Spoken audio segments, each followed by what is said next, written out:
یہ ذرا حیا کے خلاف سوال پوچھا ہے عمر صاحب نے انڈیا سے۔ آج کل نوجوانوں میں کچھ عادت ہے، آپ کو پتہ ہے کہ وہ اپنی خواہش کو اپنے ہاتھ سے پوری کرتے ہیں۔ تو یہ پوچھ رہے ہیں کہ اس طرح سے غسل فرض ہوگا اور تنہائی میں گناہ کیا جاتا ہے، کیا یہ گناہ ہے؟ جی بالکل گناہ ہے، اور غسل بھی فرض ہوگا۔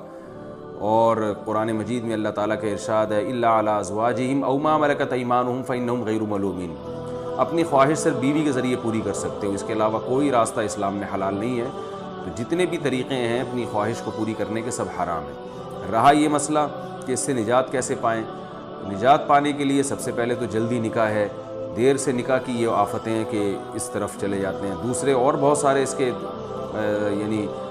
طریقے ہیں جن سے اس سے بچا جا سکتا ہے۔ اپنے آپ کو آپ مصروف رکھیں، فارغ نہ بیٹھیں۔ فارغ دماغ جو ہے یہ شیطان کا گھر ہوتا ہے۔ پھر وہ اوقات دیکھیں جن پر خواہشات، یعنی کون سے اوقات ایسے جن میں یہ خواہش کا حملہ ہوتا ہے اور جس سے اس گناہ کی طرف توجہ جاتی ہے، تو ان اوقات میں کوئی مطالعہ کریں۔ جیسے آپ جب رات کو سونے کے لیے بستر پہ لیٹتے ہیں، کوئی اچھی کتاب اپنے پاس رکھیں، اس کا اسٹڈی کرتے کرتے آپ سو جائیں۔ اور فحش فلموں سے اپنے آپ کو بچائیں، فحش لٹریچر سے بچائیں اپنے آپ کو، اور جم جایا کریں۔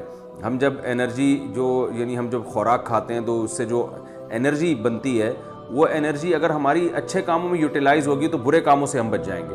تو جم جانے والے، ایکسرسائز کرنے والے لوگ، ان کی انرجی صحیح جگہ یوز ہو رہی ہوتی ہے، تو دو طرح سے ان کو پھر ان برائیوں سے بچنے کی توفیق ملتی ہے۔ ایک تو اس لیے کہ انرجی صحیح جگہ یوز ہو گئی، دوسرا یہ کہ جب وہ فزیکل ایکٹیویٹیز میں اپنے آپ کو مصروف رکھتے ہیں تو ان میں ایک جذبہ پیدا ہوتا ہے، ہم نے اپنی باڈی کو بنانا ہے، تو ہر وہ کام جو باڈی کو خراب کر رہا ہو اس سے وہ بچتے ہیں۔ ظاہر اس عمل سے انسان کو نقصان ہوتا ہے، صحت برباد ہوتی ہے، تو وہ پھر باڈی بنانے کی فکر ان کو لگ جاتی ہے۔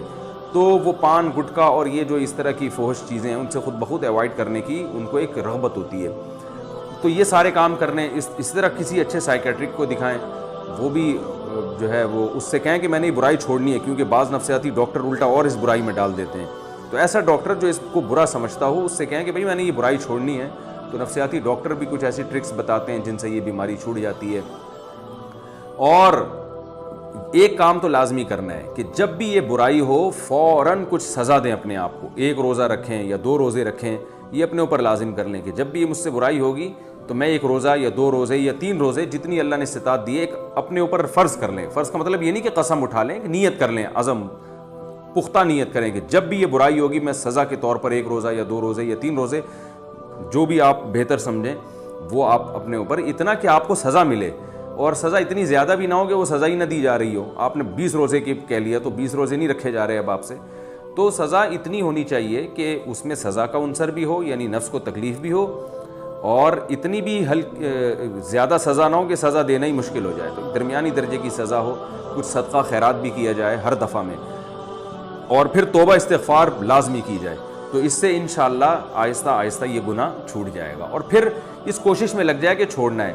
جب تک نہیں چھوٹتا تو مایوس نہ ہو، یہ نہ کہے یار یہ تو پھر مجھ سے دوبارہ ہوگی، اب تو میں بس کرتا ہی رہوں گا، مجھ سے تو بچا جاتا نہیں ہے۔ یہ غلط ہے۔ ایک دفعہ ہو گیا، آپ توبہ کریں، اور جو میں نے آپ کو اعمال بتائے ہیں وہ اعمال آپ کریں۔ تو پھر اگر دوبارہ ہو جاتا ہے پھر توبہ کریں، پھر وہی اعمال کریں آپ، تو ایک دم سے یہ چیزیں نہیں چھوٹتی ہیں، آہستہ آہستہ ہی چھوٹتی ہیں۔ یہ تو بہت کم لوگ ہوتے ہیں جن میں اللہ نے حوصلہ دیا ہوتا ہے ایک دم سے سب کچھ چھوڑ دیں، لیکن آپ اگر ایک دم سے نہیں چھوڑ سکتے تو اس طریقے پر آپ چلیں گے جو میں آپ کو بتا رہا ہوں، تو آہستہ آہستہ انشاءاللہ یہ بیماری آپ سے چھوٹ جائے گی انشاءاللہ۔ اللہ تعالیٰ جتنے بھی نوجوان ان قسم کی برائیوں میں مبتلا ہیں، اللہ تعالیٰ ان سب کو بچنے کی توفیق عطا فرمائے، اور اللہ کا واسطہ ایسے لوگ نکاح میں جلدی کریں، کیونکہ اگر یہ نکاح نہیں کرتے نا تو آج یہ برائی کر رہے ہیں، کل اس سے آگے قدم جاتا ہے، پھر اس سے بڑی برائی کی طرف شیطان لے کر جاتا ہے۔